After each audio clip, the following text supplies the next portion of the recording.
Lo había sentido lejano, similar a una migraña previa a la tormenta durante meses. Era como si alguna fuerza en el mundo tuviera planes para nosotros que no conocíamos, pero podíamos ver formarse.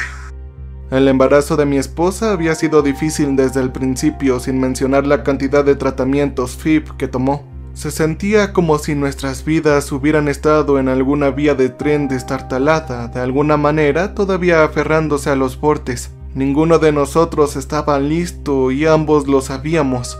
Era como si una tercera persona ya estuviera en la habitación esperando constantemente a que la presentaran para poder hablarnos un poco.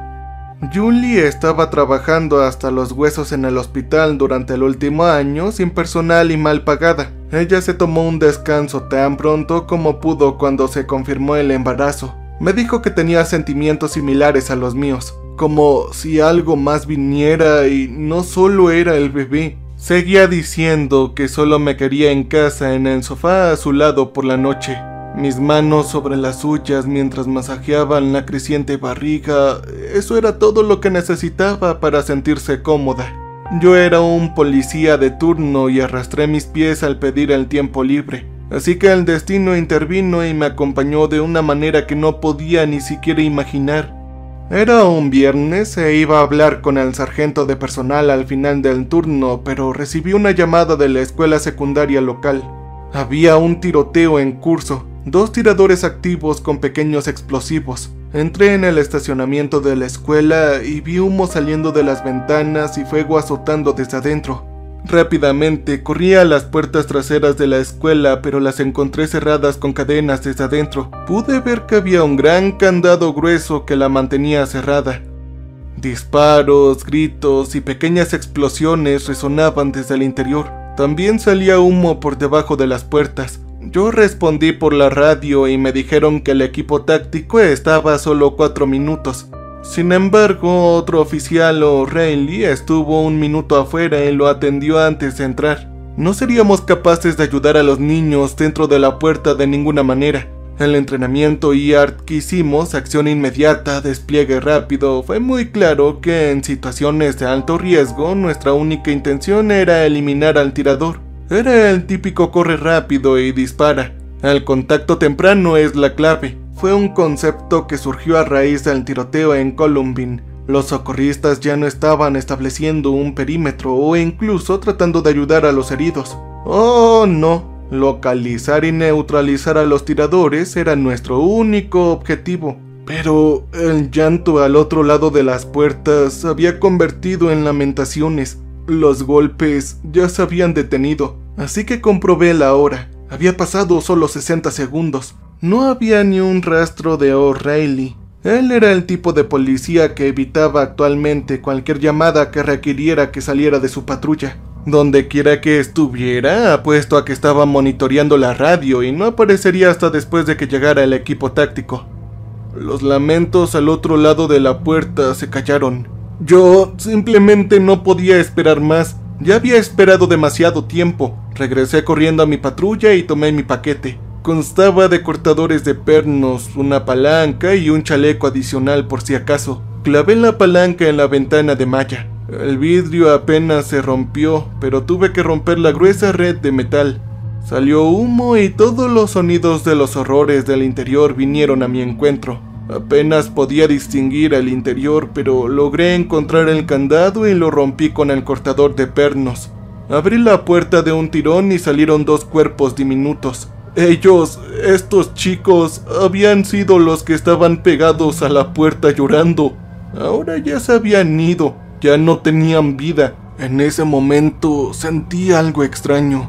Ya no quería avanzar, quería ir a casa. Quería cerrar las persianas al mundo y desaparecer para siempre. Sí, sería tan fácil regresar ahora, esperar el cuerpo táctico, ya que O'Reilly debió haberse perdido. Pero un grito atravesó el interior y me llevó de vuelta a la puerta del infierno. Podía ver más cuerpos borrosos a través del humo. Saqué mi Glock y me deslicé por la puerta. Encontré una destrucción que no podía imaginar. Mis sentidos estaban abrumados. El aire apestaba tanto a carne quemada que sentí que me cubría los pulmones. Mis oídos zumbaban por los disparos y las explosiones en lo alto. Los detectores de humo chirriaban a ráfagas cortas, lo que se sumaba al timbre. Algunos habían sido disparados desde el techo, pero aún no emitían una alarma distorsionada. El humo flotaba en el aire como una nube de tormenta. El suelo del pasillo estaba lleno de cuerpos. Habían diminutas mochilas atadas a ellos, lo que una AR-15 puede hacerle a un cuerpo. El cuerpo de un niño es simplemente indescriptible. Caminé hacia el final del pasillo donde subía una escalera. Los disparos y las explosiones provenían del segundo piso, así que es ahí donde me dirigía. Me abrí paso por el pasillo agachándome justo debajo de la línea de humo y manteniendo mis ojos alejados del suelo. Estaba a solo 1 metro de la escalera cuando la zona de guerra de arriba quedó en completo silencio.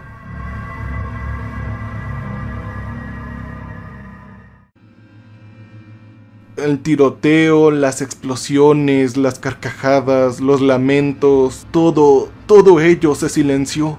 Solo los detectores de humo ocasionales y distorsionados perforaban el silencio. Yo seguí moviéndome. Entonces, un nuevo sonido me sobresaltó, haciéndome casi disparar mi arma. Era el timbre de un celular. Estaba amortiguado por debajo de uno de los cuerpos. Luego hubo otro tono de llamada y otro y otro. Un coro de llamadas telefónicas llegaban a varios teléfonos celulares al mismo tiempo. Y todo lo que podía pensar era lo triste que estaba por los padres que nunca más escucharían las voces de sus hijos en el otro extremo. Mi corazón se rompió por todos ellos. Todos los padres que dejaban a sus hijos por la mañana sin saber que estaban despidiéndose de una manera eterna. Entonces escuché un silbido, una risa bromeando y hablando. No, eran 2 voces. Ellos estaban bajando la escalera. Me arrodillé a la izquierda de las escaleras y apunté mi Glock a la entrada. Yo estaba a un lado lo suficiente como para que no me vieran hasta después de que yo los hubiera visto. La risa se acercaba más y más y más. Estaba resonando por todos los pasillos. Los silbidos comenzaron de nuevo. Estaban recitando la melodía de Pop Goes the Whistle. Mi dedo fue apoyado contra el gatillo. Yo estaba listo. La risa y los silbidos armonizaban juntos ahora, una misma melodía resonando más fuerte y más cerca de mí. Apunté mi arma a la altura de la cabeza. No, al nivel del pecho. Sí, serían 2 disparos en el pecho, uno luego del otro. Pero, ¿y si hubiera un tercero? Los pasos golpearon la última fila de escaleras. Eran solo 2 juegos de pasos, solo 2 y no 3. El tarareo se hizo más fuerte, aún más perturbado. 2 sombras aparecieron en la entrada y mi dedo se cernía sobre el gatillo, pero no apretaba. Entonces aparecieron en la puerta. Ambos habían estado vestidos con trajes estampados de esqueletos y llevaban kits de cofres y chalecos de munición con pistolas adicionales para acompañar sus AR. Ambos parecían estar al final de la adolescencia, pero no podía ver sus rostros. El primero estaba pintado a mano con una cara de payaso, con una sonrisa exagerada y llena de dientes en las mejillas. La descripción en sí fue aterradora, ya que el resto de su rostro estaba manchado con tinta roja. El otro chico tenía puesta una máscara de Hannibal Lecter.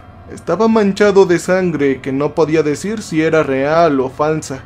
Ellos me vieron tan pronto como yo los vi, pero los 3 nos quedamos helados. Tenía la mirada hacia ellos, con mi Glock ya apuntando a mi objetivo. Ellos sonrieron, soltaron sus armas y extendieron sus muñecas para que los esposara.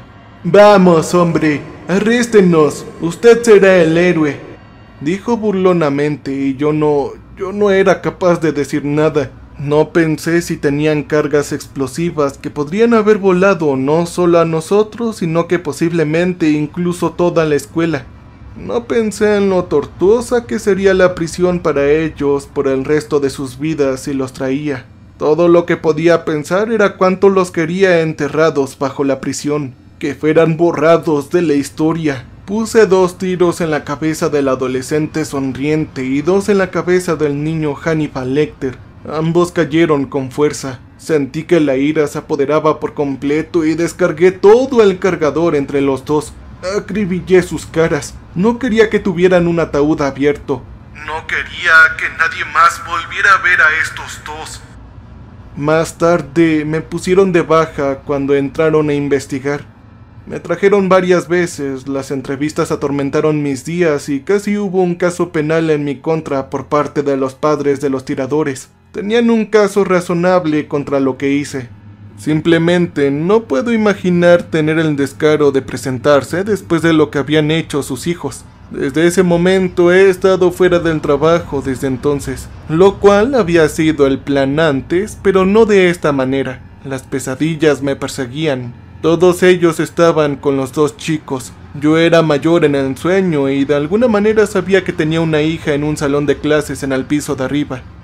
Pero lamentablemente no pude llegar antes de que pasara el incidente. Los pisos eran de cemento húmedo y sentí como si me hubieran arrancado los músculos de las piernas. El sueño siempre terminaría con una persecución para llegar a ella y siempre perdía, siempre llegaba tarde. Hubo algunas semanas en las que estaba casi seguro de que iría a la prisión. El abogado me llamó y me dijo que la acusación buscaba 5 años para cada uno de los chicos. También hubo una demanda masiva contra la fuerza utilizada, pero en la última semana todo se derrumbó. Resultó que hubieron muchas huelgas a mi favor y entonces todo se resolvió a mi favor.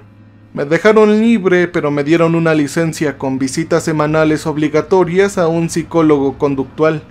Supuse que era un trato justo. A pesar de que me sentía cada vez más como si no perteneciera a la fuerza policial, la investigación que salió limpia fue un regalo y una lección. Pero yo ya no pertenecía ahí, ya no más. Ya no sabía lo que iba a hacer ahora, no tenía ni idea. Tuve algo de tiempo para decidir y con Julia embarazada, nuestras manos estarían ocupadas por un tiempo.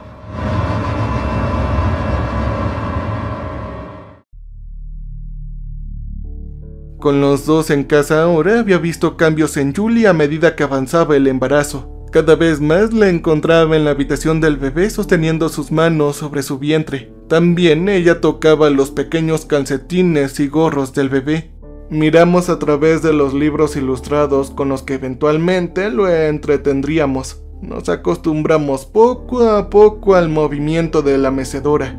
Había una canasta llena de hilo y agujas de coser que Julie armó y había estado aprendiendo durante las últimas semanas. Me llenaba de amor a pesar de todo, a pesar de la nube oscura que habíamos sentido persistente durante las últimas semanas. Era viernes y habíamos ido a la última revisión de Julie antes del parto la próxima semana. Yo lo había estado temiendo, pensando que surgiría algo de emergencia, algo inevitable o irreparable. Pero el bebé era perfecto. Nuestra pequeña bebé estaba sana y lista para salir en su fecha prevista. En nuestro camino a casa desde el obstetra ginecólogo me di cuenta de que la estación de metro Wakewood estaba cerrada. De hecho, toda la calle lo estaba. Habían furgonetas y camionetas blancas y científicos con trajes protectores contra materiales peligrosos.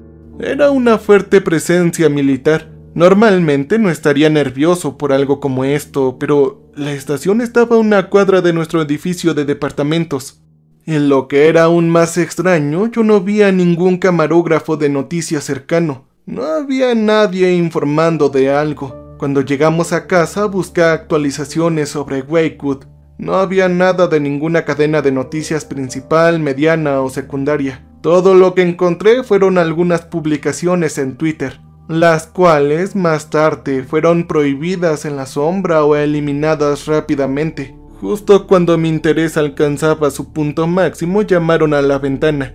Aunque vivíamos en el 6º piso, estaba lejos de ser anormal. Rick, nuestro vecino del departamento de al lado, estaba en el balcón que compartíamos, el cual estaba separado por un gran trozo de vidrio. Bromeamos diciendo que éramos como los Wilsons. Yo me unía a él en el balcón y le daba una calada a su cigarro sobre la partición. Estaba feliz de ver a Rick y supuse que tendría una idea descabellada sobre lo que estaba pasando. Él trabajaba en la ciudad, pero prosperó con teorías de conspiración y estaba al tanto de todo. Nunca fue menos que interesante y no era insultante o condescendiente. Era muy crudo y realista. Al final resultó que tenía una gran primicia sobre lo que estaba sucediendo. Traté de mantener el ritmo, pero habló tan rápido, abrumándome con toda la información. A veces parecía que eso era parte de su persuasión. Cada palabra y oración salía como una idea perfectamente completa y pensada. Él hablaba con tanta educación y encontraba las palabras adecuadas para hacerte cuestionar lo que creías anteriormente. Fue entonces que Rick afirmó que había una fuga viral. Junto al agua en el distrito industrial hay varios almacenes grandes que contienen algún tipo de instalación secreta del gobierno. En uno de estos almacenes de un laboratorio de ganancia de fusión se había escapado una cepa viciosa de un patógeno experimental. Un trabajador del laboratorio infectado salió del trabajo, se subió al metro y recorrió 5 paradas antes de bajarse y morir en las vías. Aparentemente, el trabajador comenzó a gritar y saltó por el borde cuando un nuevo tren subterráneo llegaba a la estación. Estaban tratando de rastrear los contactos mediante el uso de tecnología de identificación de rostros con las imágenes de seguridad en todos los trenes y plataformas.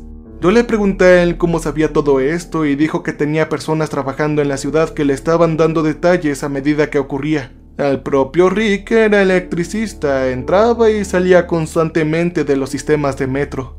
De hecho, me dijo que entraría a escondidas más tarde. Él tenía su propio traje de materiales peligrosos y autorización para circular por la ciudad. Y si tan solo lo rechazaban, dijo que se colaría por las alcantarillas. Conocía algunas rutas secretas por toda la ciudad. Y con eso, Julie salió y la conversación giró hacia el embarazo y el nacimiento de la próxima semana. Rick dijo que le compró a nuestra hija una botella de whisky para su cumpleaños número 18, por lo que envejecerá bastante bien cuando la abra. Julie y Rick continuaron, pero seguí pensando en lo que había dicho sobre la estación de Wakewood. Todo parecía aterrador y cierto. Había sido persuasivo de nuevo y sentí que la ansiedad volvía a entrar en mi sistema. Durante la semana, la bocina que habíamos estado usando para escuchar Spotify se apagó. Revisé mi celular para encontrar alguna falla, pero no encontré nada.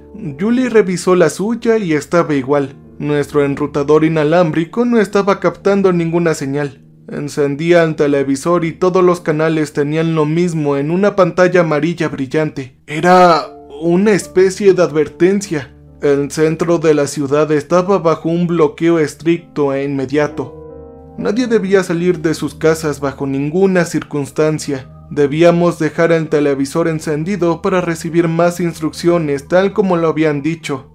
Julie y yo estábamos tan incrédulos, personalmente más ella. Fue entonces que estaba pensando en la conversación con Rick, y cuanto más lo pensaba, más cuerdo estaba sonando.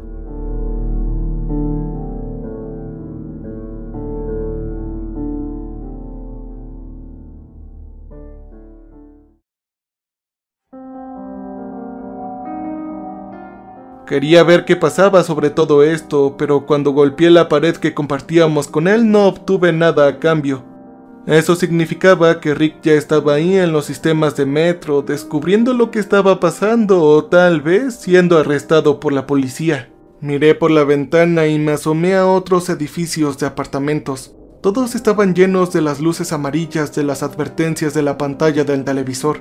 Todas miraban advirtiendo lo mismo. Esto era real. Julie y yo hablamos de ir a ver a nuestros vecinos del pasillo o de otros pisos a ver si habían escuchado algo, pero mejor decidimos quedarnos adentro por la noche y ver algunas películas. Queríamos dejar de pensar en lo que estaba sucediendo y centrarnos en la emoción de la próxima semana, pero era imposible. Nos acostamos temprano por la noche, pero nos quedamos ahí. Estábamos cuchareando y sabía que ella también estaba despierta. Nuestras manos estaban en su lugar nocturno, unidos sobre su vientre embarazado. Podía sentir al bebé moviéndose la mayoría de las noches, pero esta noche fue interrumpida por golpes en la ventana de la sala.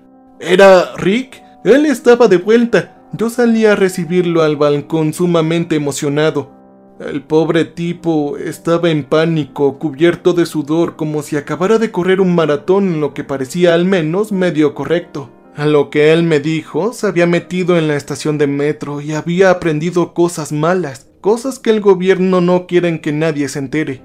Cuando empezó a decirme, me di cuenta de lo sudoroso que se había puesto. Estaba tosiendo, su nariz moqueaba, si lo que sea de lo que estaba hablando era un virus, parecía tener todos los síntomas más comunes.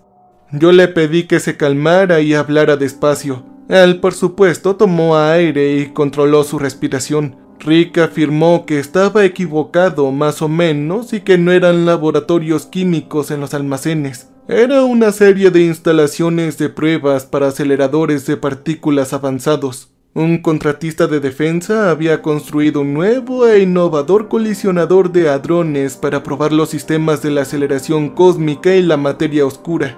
Comenzaron con la creación de agujeros negros cuánticos microscópicos, pero habían estado presionando el acelerador aún más. Su alcance superó con creces nuestras conocidas leyes de la naturaleza de la realidad misma.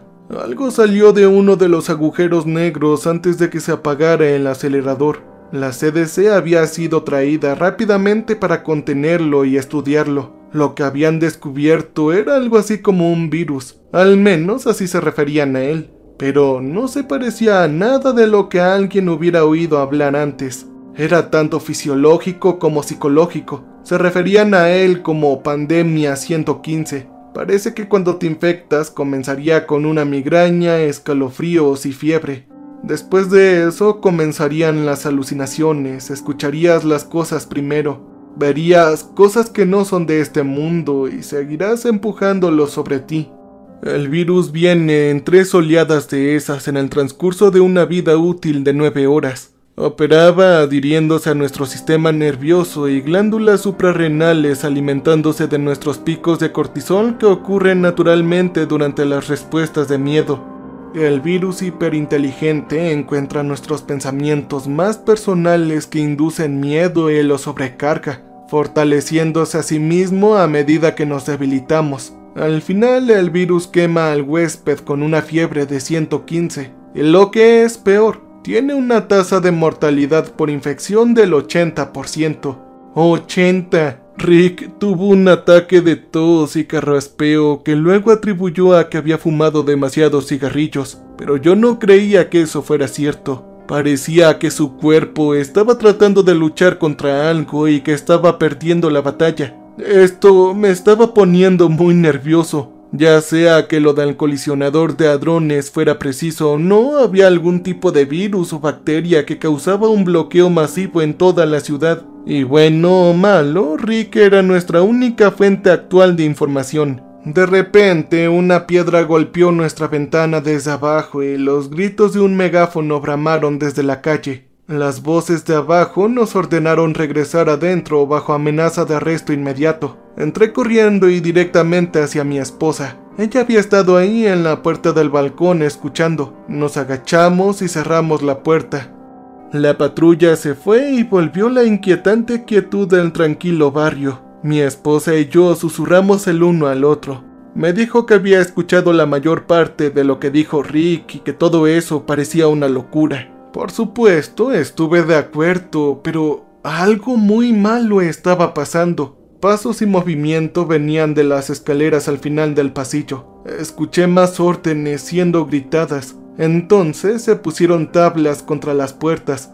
Pistolas de clavos dispararon. Nos estaban encerrando a todos en nuestros departamentos. Sí, eso era. Fui a la puerta para confrontarlos, gritando que había una mujer embarazada adentro, pero no hubo respuesta y antes de que pudiera abrir la puerta, ya estaba cerrada. Estaba bloqueada. La maldita policía cerró todo nuestro piso y luego pasaron al siguiente. Escuchamos cómo recorrían todo el edificio. Miramos por las ventanas expectantes, manteniéndonos lo suficientemente lejos de los portes. Vimos grandes equipos de científicos y personal militar en trajes de materiales peligrosos. Llevaban equipo médico, pistolas de clavos y equipo para atornillar o rifles semiautomáticos. Incluso también llevaban bolsas para cadáveres.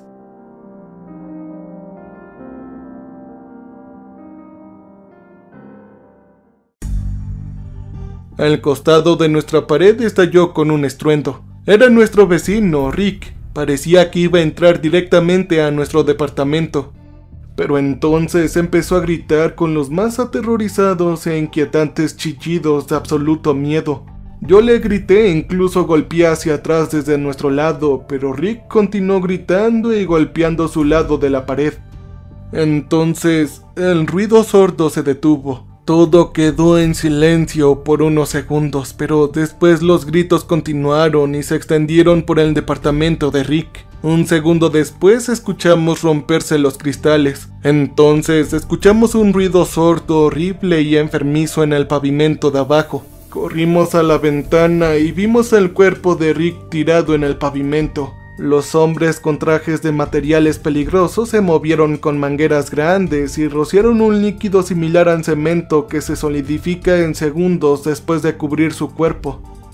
Las linternas iluminaron su ventana y la nuestra de nuevo. Volvimos adentro escondiéndonos debajo del marco. Después de un momento la luz desapareció y se reanudó la oscuridad. Podíamos escuchar a los trabajadores esterilizando y limpiando las salpicaduras de sangre del cuerpo de nuestro vecino antes vivo. Ahora mi esposa estaba llorando en silencio, tratando de ocultarlo. No es que ella lo necesitara. Me estremecí y sentí que mi estómago daba vueltas. No podíamos comprender lo rápido que habían cambiado nuestras vidas desde esta mañana. Decidimos bajar las persianas de nuestro dormitorio y esperar un mañana mejor, pero ninguno de los dos podía dormir. Nuestra red Wi-Fi no funcionaba, así que no podíamos escuchar Spotify ni abrir YouTube o algo. Así que sacamos nuestros teléfonos y revisamos todas las fotos que teníamos juntos. Cada uno de nosotros habíamos tomado fotografías de momentos y eventos en su mayoría similares, por lo que fue divertido ver y comparar los que decidimos conservar individualmente.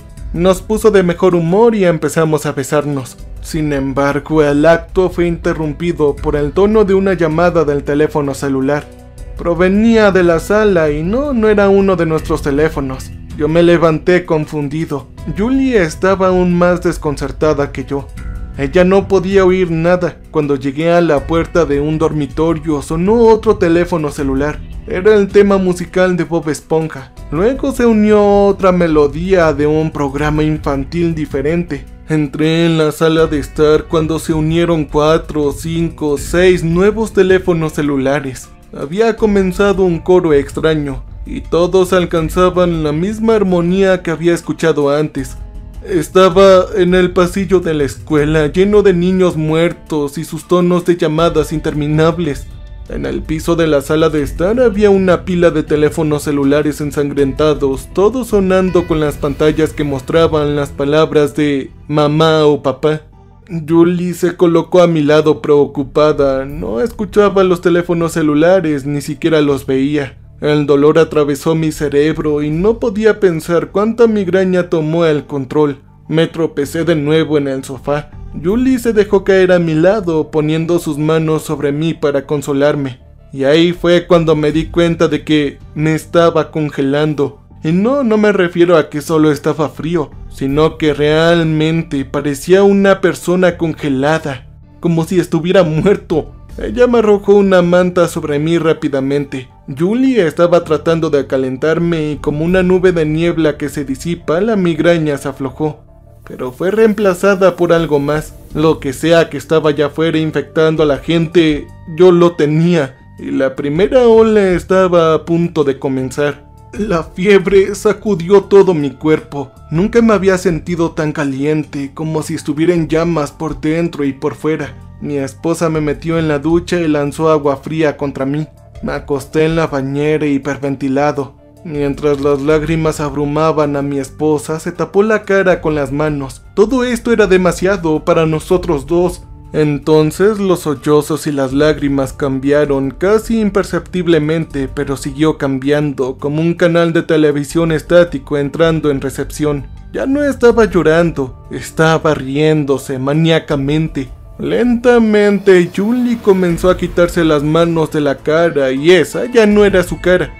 Era el rostro de un niño, pero viejo y retorcido. Estaba roto, reorganizándose como un personaje de Dr. Seuss de la vida real. Sus labios se contrajeron en una sonrisa gigante y sus dientes comenzaron a alargarse. No, simplemente sus dientes estaban pelando. Fueron empujados hacia afuera por dientes más grandes y afilados. Su mandíbula inferior se desquició y se extendió hasta abajo, revelando filas de otros dientes más afilados y un profundo abismo negro en la garganta. El niño aterrador se puso de pie mirándome en la bañera. Quería levantarme y salir, pero tenía piernas muy flojas y no funcionaban. Me las arreglé para agarrar la cortina de la ducha justo cuando el chico saltó sobre mí y la bloqueó. Sentí que mis piernas recuperaban su fuerza y me quité el cuerpo de encima. Me levanté y salí del baño. Los pasos me siguieron hasta el pasillo y corrí hacia el dormitorio. Rápidamente cerré la puerta de golpe, pero cuando me di la vuelta ya no estaba Julie ni mi dormitorio. ¡Oh, no!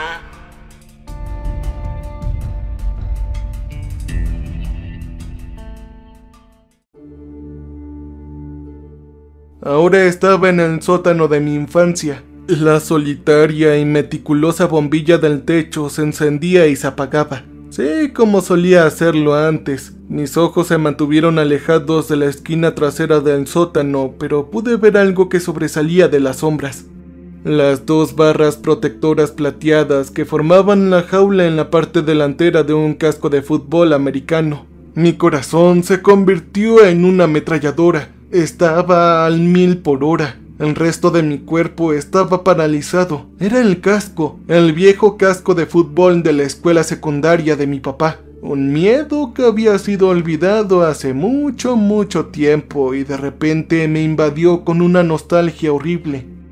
Entonces el casco se movió. No, algo lo movió, algo adentro de él. Hubo un zumbido tan débil al principio, pero se hizo fuerte. El casco vibró con el sonido. Oí que las alas comenzaban a zumbar. Sabía lo que había ahí adentro y salí corriendo hacia las escaleras. Llegué a la mitad antes de que comenzara a alargarse, extendiéndose hacia arriba hasta el infinito. Las escaleras debajo de mí se convirtieron en una rampa y mis piernas se salieron de control. Me las arreglé para sujetarme y apreté mis piernas y brazos contra las paredes opuestas, evitando que me deslizara hacia abajo. Abajo el casco rodó más allá de la escalera emanando un zumbido de él. El zumbido de pronto se detuvo. En las sombras escuché lo que sonaba como manos en el piso de cemento, golpeando la piel, golpeando el suelo mientras movían algo hacia adelante. El niño con la mandíbula caída apareció ahora agachado a 4 patas como un animal salvaje a punto de atacar. La mandíbula inferior colgaba a solo unos pocos centímetros del suelo. La parte superior de su rostro alternaba entre el niño demente y el de Julie. Las palabras «Mi bebé tiene hambre» brotaron de la caverna abierta de su boca. Luego subió corriendo las escaleras planas hacia mí, todavía a 4 patas. En cuestión de segundos, ella estaba encima de mí con su mandíbula a punto de cerrarse alrededor de mi cabeza. Fue entonces que todo desapareció y yo estaba de vuelta en nuestro departamento. Estaba en el suelo del baño y Julie me estaba haciendo RCP.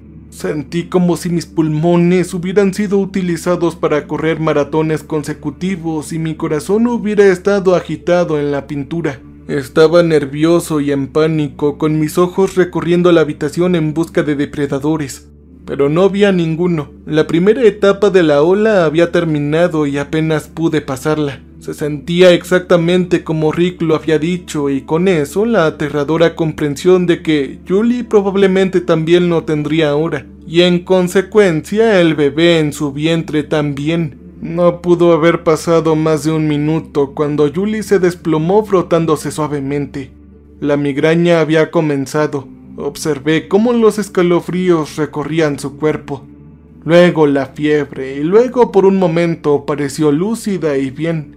Dijo que se sentía bien, que se sentía mejor. Pero entonces empezó a hablar con alguien en la esquina de la habitación. No era un idioma, sonaba más bien como si hubiera olvidado cómo hablar.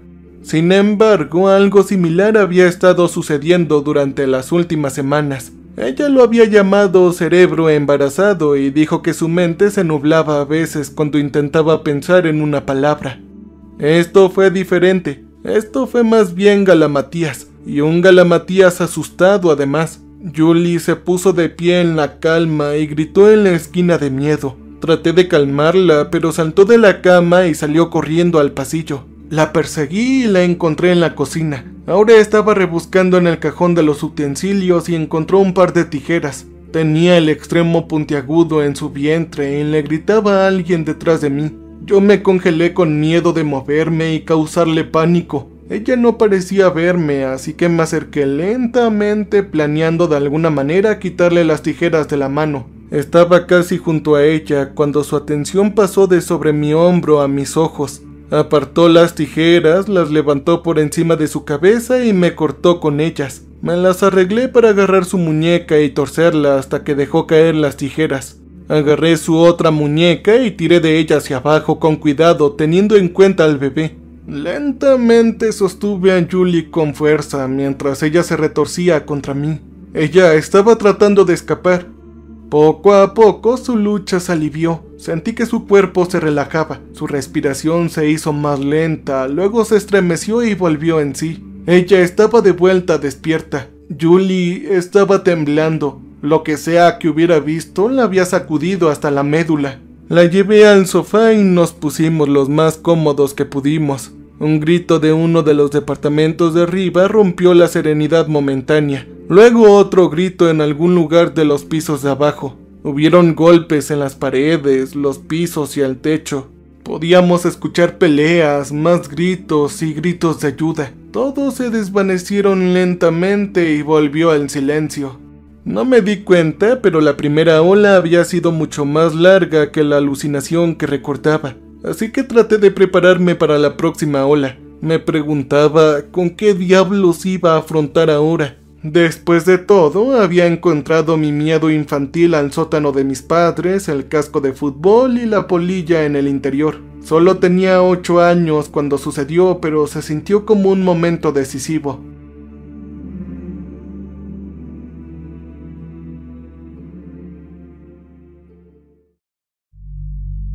Estaba jugando en el sótano de mis padres cuando me topé con el viejo casco de fútbol de la escuela secundaria de mi padre. Lo deslicé sobre mi cabeza y me lo até. Lo que no sabía era que había una polilla bebé adentro. La pequeña criatura entró en pánico y terminó volando directamente hacia mi oído. Se deslizó más adentro mientras me retorcía, tratando de quitarme el casco, pero el clip de correa se atascó. Estaba pegado a mi cabeza. Tiré y tiré, pero no se movía, y todo el tiempo, todo lo que podía escuchar fue el zumbido y el intento de zumbido de la polilla a medias que se adentraba más en mis oídos. Más tarde, mi mamá me encontró gritando y me llevó al hospital. El pequeño insecto se había enterrado tan profundamente que tuvieron que extirparlo quirúrgicamente. Ese zumbido me persiguió durante meses. Incluso tuve pesadillas sobre la polilla poniendo huevos en mi cerebro. Mis padres seguían diciéndome que era una bebé y que aún no podía poner huevecillos, pero yo nunca les creí. Pensar en ello, recordar los detalles, hacía que tuviera más miedo del virus y de lo que encontraría en mi psique en la segunda etapa. Mi memoria corrió a través del campo minado que era mi pasado. Ser policía que había hecho durante media década y había visto cosas horribles que se convertirían más tarde en nuevos miedos. Pero todo tipo de cosas de mi adolescencia o infancia era aún más aterrador. Julie suavemente acarició su cabeza bajo mi barbilla. Por un segundo me olvidé del mundo y disfruté del momento. Pero como todo lo demás no podría durar. Sentí ese relámpago de dolor atravesar el centro de mi cabeza. Me acurruqué hacia adelante frotándome. Sabía que estaba a punto de comenzar. Los escalofríos se arrastraron cuando la migraña finalmente se disipó. Los escalofríos eran más fríos esta vez. De alguna manera pude ver mi propia respiración como si el aire de mis pulmones estuviera congelado. Pero eso se detuvo rápidamente cuando la fiebre entró. Se sentía como si estuviera sentado en una hoguera en medio del desierto de El Sahara usando 10 abrigos de piel mientras me echaba gasolina. Duró lo que parecía ser una hora. Luego también se detuvo. Julie me ayudó a pasar de la ducha fría al sofá. No un momento después de que me golpeé el dedo pequeño con él, un grito solitario salió de uno de los pisos de arriba. Era de un niño. Le pregunté a Julie si lo había oído, pero había desaparecido. Solo quedó el eco lejano de su voz. Ya no estaba en nuestro departamento. Oh, no. Yo estaba de vuelta en la escuela secundaria. Estaba sentado en una silla de salón de clases, en una de esas pequeñas, con un pequeño escritorio adjunto. Y yo estaba rodeado de cuerpos. Habían estudiantes apilados en lo alto y formados en un laberinto apretado. Fue una vista horrible. Me di cuenta de que tenía la misma edad que estos niños, 12 o tal vez 13. Entonces, una melodía silbó desde algún lugar del laberinto. Era la misma melodía que cantaban esos dos tipos extraños en el tiroteo. No podía decir de dónde venía. Luego se unió otro silbido, pero este venía de una dirección diferente. Armonizaban juntos. Entonces, un zumbido bajo se unió. Lo único que se me ocurrió hacer fue lo único que me habían enseñado sobre los laberintos, lo cual era la regla de seguir la pared. Fue bastante simple. Si pones tu mano derecha en la pared y caminas, eventualmente eso te llevará a la salida. Tuve que aprender esto de la manera difícil cuando era un niño. Verán, yo me perdí en un laberinto de maíz en una feria de Halloween en el campo. No se supone que fuera una atracción para chicos, pero entré y no me encontraron durante más de una hora. Estaba sumamente aterrorizado cuando me sacaron. En mi mente pequeña pensé que habían cosas entre los tallos de maíz, criaturas que venían a comerme. Por supuesto, no puse mi mano en la pared de cuerpos, sino que la acerqué a ella y comencé a atravesar el laberinto. El silbido sonaba más lejano ahora, pero los dos sonaban más juntos, como si se hubieran encontrado. Yo seguí adelante. El camino del laberinto me llevó fuera de la clase y en un gimnasio. El humo quemado flotaba en el aire, apestando los cuerpos. Habían cuerpos colgando de las vigas de arriba. Todo estaba oscuro, pero me di cuenta de que eran los profesores. El llanto venía de algún lugar en medio del laberinto. Mis piernas me llevaron hacia él. Todo se sentía como si tuviera ese ímpetu surrealista, en constante movimiento hacia adelante que los sueños siempre llevan. Ya sea que estuviera caminando o parado, básicamente estaba en una cinta transportadora hacia donde sea que nuestro subconsciente nos lleve a continuación, ¿saben?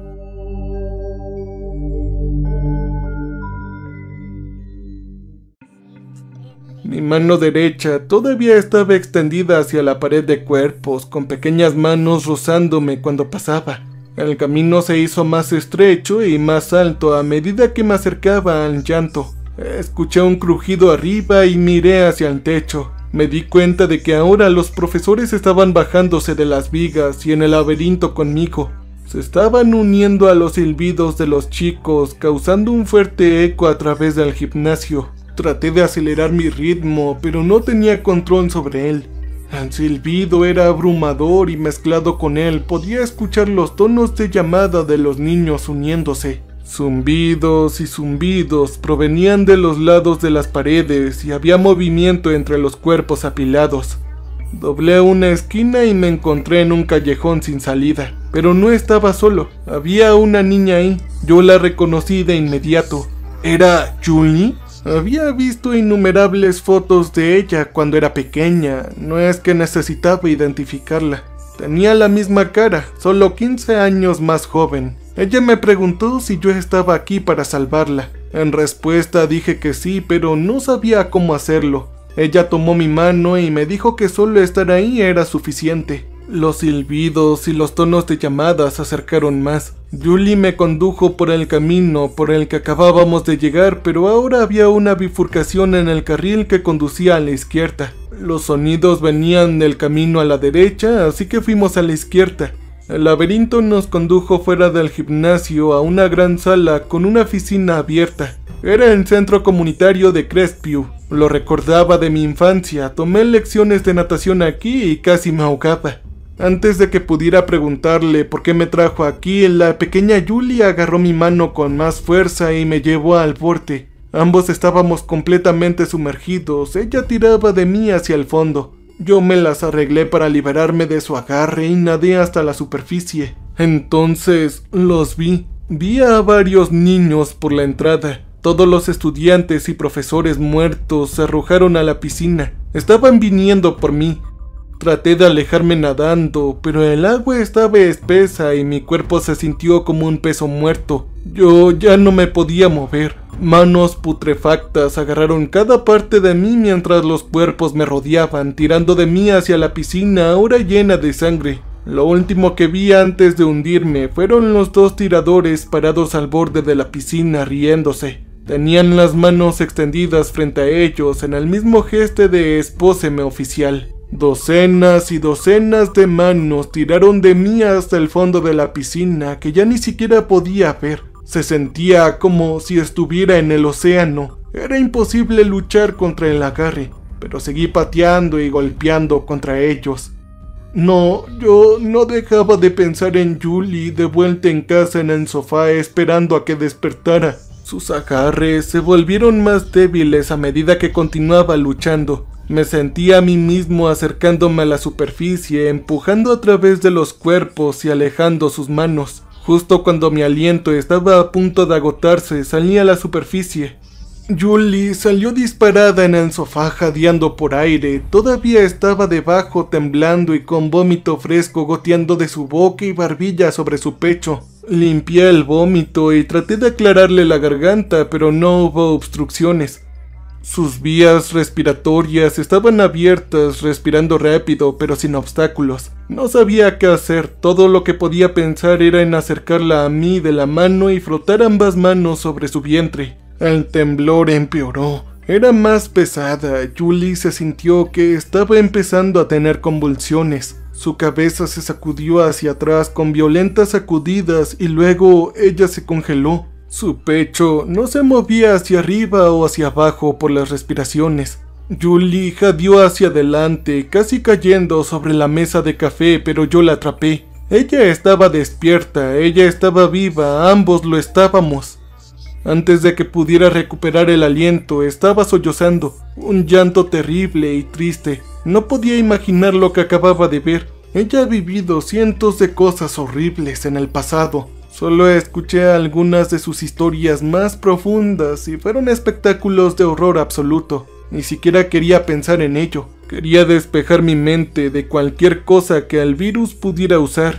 Nos levantamos, nos rehidratamos e hicimos una pequeña limpieza, lo cual ahora se sentía innecesario y más un punto de intento de orden que otra cosa. Faltaban otras 3 horas para el amanecer. Pensábamos que eso significaba que la próxima ola llegaría pronto, lo que también significaba que saldríamos de aquí cuando saliera el sol. Realmente no teníamos mucho tiempo. Decidimos que no queríamos que la policía nos encontrara en el sofá si es que no lo lográramos.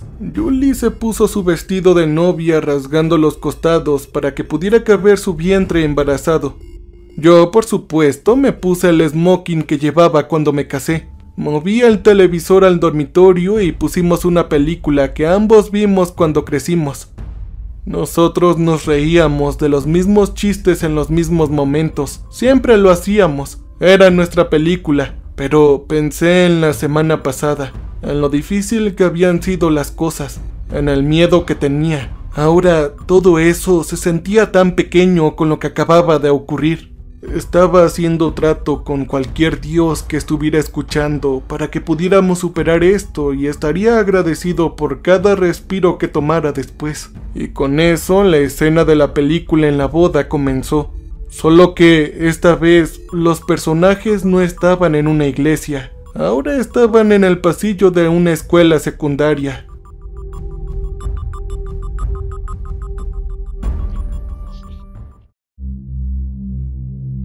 Los miembros de la audiencia eran niños y los maestros atormentados por agujeros de bala. La princesa y Weasley eran ahora los 2 tiradores. Una migraña estremecedora, un escalofrío helado y una fiebre abrasadora atravesaron mi cuerpo al mismo tiempo, explotando en oleadas a través de mis músculos. Era insoportable, como si el virus hubiera guardado todo para desatarme de una vez. La pantalla del televisor comenzó a expandirse, cubriendo toda la pared y empujándose hacia nosotros en la cama. Julie estaba empezando a tener convulsiones, la sangre le brotaba de la nariz. Intenté agarrarla, pero se hundió en la cama y desapareció. La pantalla de televisión absorbió toda la habitación que ahora era el pasillo de la escuela. Estaba solo ahora. Las gotas de lluvia empezaron a caer. Una enorme nube de tormentas reemplazó el techo, ahora era mucho más alto que 6 metros. Los rayos de electricidad se dispararon a través de él, iluminando las sombras de las criaturas en el interior que se asemejaban a insectos grandes y aterradores. Eran polillas gigantes. El zumbido superó al trueno cuando la lluvia cayó a cántaros. Comencé a correr de inmediato, deslizándome a lo largo de las baldosas resbaladizas por la sangre y la lluvia. El pasillo se estaba expandiendo y estaba agregando más puertas a medida que avanzaba. Vi horribles recuerdos de todos mis viejos traumas volviendo. Habían monstruos de cómics que había leído y películas que había visto cuando era niño. El viejo árbol petrificado en el patio de mis vecinos que solía pensar que se abalanzarían y me agarrarían si alguna vez pasaba solo por ahí. Enjambres de insectos grandes y polillas carnívoras. El virus los había infectado a todos. Me sentí como si estuviera en un viaje de automóvil, superando recuerdos y miedos. Mientras corría más allá de las puertas, comenzaron a salir detrás de mí como un auto de payaso retorcido y enfermo lleno de pesadillas. Mis terrores me perseguían, ganando en número con cada puerta. Me di cuenta de que toda mi vida era un gran miedo. Sentí que todo detrás de mí se acercaba y se hacía más grande a medida que me reducía a la nada. El pasillo dejó de expandirse y de repente el otro extremo corrió hacia mí. En la pared que avanzaba a toda velocidad había una puerta solitaria que reconocí. Era la oficina de nuestro obstetra ginecólogo. No importaba. Yo entré corriendo y cerré la puerta. La luz roja de la luna entraba por las ventanas. Pude ver a Julie en la silla de la derecha en la que siempre se sentaba. Solo que esta vez no estaba embarazada y tenía la cara entre las manos llorando. Pero ella no estaba sola. Yo estaba a su lado en la silla de la derecha. Solo que no era yo. Era como una versión de maniquí de la vida real de mí. Era plástico, brillante, casi ceroso. Estaba sonriendo de oreja a oreja. Una verdad incómoda latía a través de mí. Uno que mantuve cerrado en el fondo e incluso para mí mismo. Yo estaba afuera y mi mayor miedo se reveló. No había querido que Julie diera a luz. Hubo un tiempo en que lo hice, un tiempo que había esperado con ansias. Sí, fantaseaba con ser papá, pero ahora yo era diferente. No pensé que podría proteger a Julie ni a nadie más. Me había vuelto pesimista desde antes de que ocurriera el tiroteo, pero después de todo lo que pude ver fue a nuestra hija en esa escuela. Fue volada en pedazos sin razón por un maníaco que ni siquiera conocía. Todo aquel ataque había sido tan inútil. Supongo que por eso lo hicieron los tiradores. Dañar a todos, lastimando a los más vulnerables para lastimar nuestro futuro. Y me habían hecho cuestionar el mío. Aunque era peor que el miedo, tenía la culpa retorcida a través de él. Porque era lo que Julie y yo queríamos. Y ahora sentía que no podía ser otra cosa que una gran decepción. Un fracaso colosal. La sonrisa de la figura de cera se hizo más grande y la cara sonriente del tirador inundó mi mente. Me di cuenta de que disfrutaba la sensación que tenía y me di cuenta de que lo estaba haciendo aún más fuerte. Cada aceptación de ella lo haría más grande y yo más pequeño. Julie gritó y se cayó de la silla agarrándose el vientre. Corría a su lado tratando de ayudar. Su estómago era plano, pero había movimiento debajo de la piel. Luego se hinchó hacia afuera como un embarazo de rápido crecimiento. Julie estaba llorando de dolor mientras alcanzaba su tamaño completo en segundos. El contorno de algo rígido y huesudo se movía bajo su piel a medida que se expandía hacia afuera. Julie dejó de gritar y se quedó sin fuerzas. Ella se fue, pero el movimiento dentro de ella seguía cambiando. Entonces estaba tarareando. Había un zumbido desde adentro.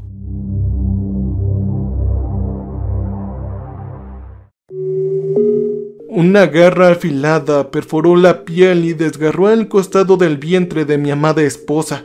Una segunda garra asomó revelando el rostro aterrador de una polilla, aunque su boca estaba llena de dientes afilados e irregulares de otras criaturas más grandes. La versión plástica de mí comenzó a reírse, gritando detrás de mí. Fue lo más feliz que había estado. La ira quemó a través de mí. Yo agarré la silla en la que Julie se había sentado y la estrellé contra esa polilla.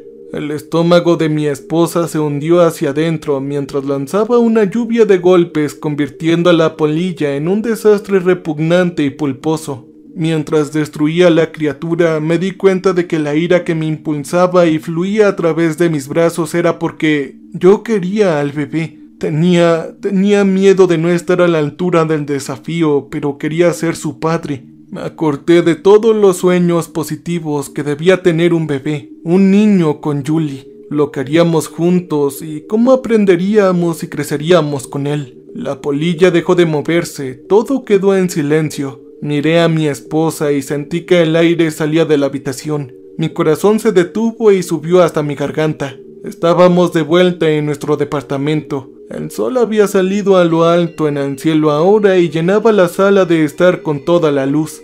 Estaba de pie junto a Julie, sosteniendo uno de los taburetes de la cocina. El estómago de mi esposa era un espectáculo horrible. Ahora era una cavidad abierta con los restos del embarazo, ahora destruidos por una brutal paliza. Fue de mi parte. Las secuelas sangrientas goteaban del taburete y eran repugnantes. Yo dejé caer el taburete, ahora aturdido e incrédulo de lo que había hecho. No podía llorar ni pensar. Apenas podía respirar. No pude aceptar lo que había cometido y mi mente se fracturó en millones de espinas ácidas. Me sentí como un veneno literal, tóxico. Una brisa pasó por el departamento y noté que la ventana estaba abierta. Parecía llamarme. No podía imaginar mi futuro después de esto, así que caminé hacia la ventana y subí a la repisa. El pueblo estaba tranquilo. No parecía que nadie más estuviera despierto todavía, o tal vez ya no lo estaban. Rick había dicho que era una tasa de mortalidad del 80%. Tal vez fue incluso más que eso. Tal vez yo había sido el único sobreviviente de este lugar. Ya no me importaba. Mi mundo era diferente ahora y yo no quería vivir en él. Me movía en la cornisa, inclinándome hacia adelante y sentí que la gravedad se hacía cargo. Justo cuando mi mano dejó el marco de la ventana, un agarre frío y húmedo se aferró a mi muñeca, empujándome de vuelta al departamento. Aterricé con fuerza en el suelo y sentí que el aire llenaba mis pulmones como si no hubiera respirado en horas. La luz del departamento cambió. El suave resplandor del sol de la mañana pasaba entre los edificios en la distancia, llenando la habitación de calidez. Era el amanecer, y mi esposa estaba de pie sobre mí. Estaba viva, aunque parecía que había tenido una noche infernal. Noté que su vientre se veía perfectamente sano e intacto. Ella se inclinó y me abrazó besándome. Fue entonces que me di cuenta de que estaba despierto ahora, realmente despierto. No había más miedos ni alucinaciones, no más pasados oscuros. Ambos lo habíamos logrado. Lloramos juntos por lo que pareció una hora. 2 días después se quitaron los cerrojos de nuestras puertas y llegaron nuevamente al personal de materiales peligrosos. Todos los inquilinos sobrevivientes del edificio ahora eran inmunes y autorizados para irse. Julie fue bombardeada con ondas de presión y nos llevaron de urgencia al hospital. Nos examinaron y ella dio luz en cuarentena a nuestra hermosa y saludable hija. En las semanas que siguieron hubo un cambio entre nosotros. El suelo bajo nuestros pies se sentía más estable. Los problemas cotidianos se sentían más pequeños y fáciles de superar. Julie y yo habíamos ido juntos a la guerra y volvimos más unidos que antes. Sentí que mi coraje y mi fuerza crecían con cada día, y sé que Julie también lo hizo. Lo que sea que experimentó lo superó al igual que yo. Todavía no sabemos qué pasó ese fin de semana. Solo sé que firmaremos acuerdos de confidencialidad y recibiremos una pequeña suma de dinero por el silencio. Los principales medios de comunicación transmitirán puntos de conversación sobre una fuga de gas natural en el metro que causaba alucinaciones y muertes. Pero todos nosotros sabemos que eso no es cierto. Sabemos que algo se filtró y destruyó la mayor parte de nuestro pequeño pueblo y el gobierno de alguna manera lo contuvo y lo ocultó. Y con suerte, nunca más se filtrará algo así que no sea de este planeta.